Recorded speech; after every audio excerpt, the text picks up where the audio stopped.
JBay, a new wave is crashing onto the shores of the surfing world. A group of young children from disadvantaged backgrounds are defying stereotypes but also highlighting the changing face of surfing. Sipha Kema joins us from JBay. Sipha, surfing has provided a lifeline for some of the community's vulnerable youth. Tell us more of what's happening there. Well, absolutely, Nhlanhla. I mean, earlier on we spoke with the founder, or rather the co-founder of JBay Surf Alliance that has given these kids this opportunity, but also spoke to some of the kids.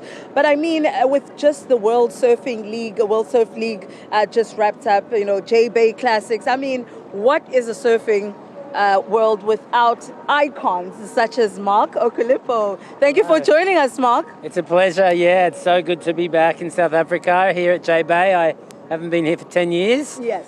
But I first came in the 80s, so I'm showing my age, but I love this place so much. Absolutely. Now, Nhlanhla, if you don't know who I'm with, he's one of the surfing legends in the entire world, a world champ as well. Started surfing at not at 17, but made his big break at 17 years old from Australia. Now, let's talk just about, some of the work that you've done over the years, Mark. Yeah, well, I mean, things have changed here a lot for the better, so much. I'm not from this country, but when I first came, there was not, the real locals, the real African kids, or none of them surfing, and it was sad for me to see that.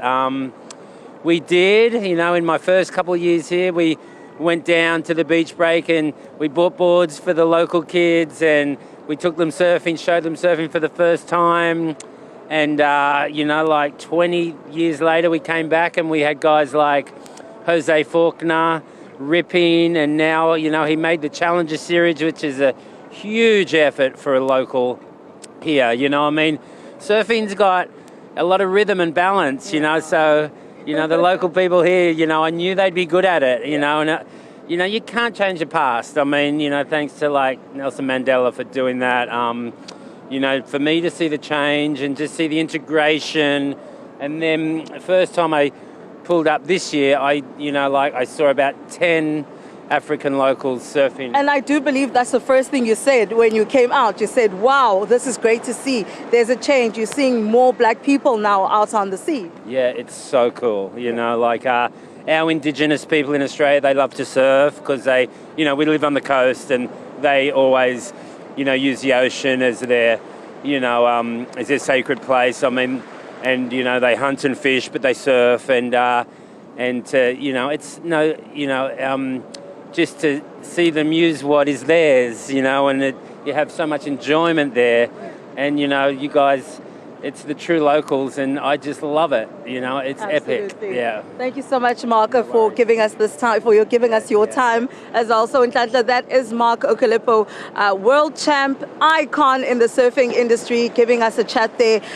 One of the people that had started, or rather made recommendations of this transformation, really, to be honest. And also, this is a very important part, Nhlanhla, of these kids' lives, because it's not just about surfing as a sport, but looking at it from a holistic point of view, where after school they have this activity that engages them, keeping them off the streets, keeping off all the bad things or criminal activities that are happening around communities, so that they have a place to go to keep themselves occupied. But what other way than to get into that sport that was rather first considered as an exclusive sport, but now they're right in there with the rest of everyone else, and also dominating, of course, in various rounds and events.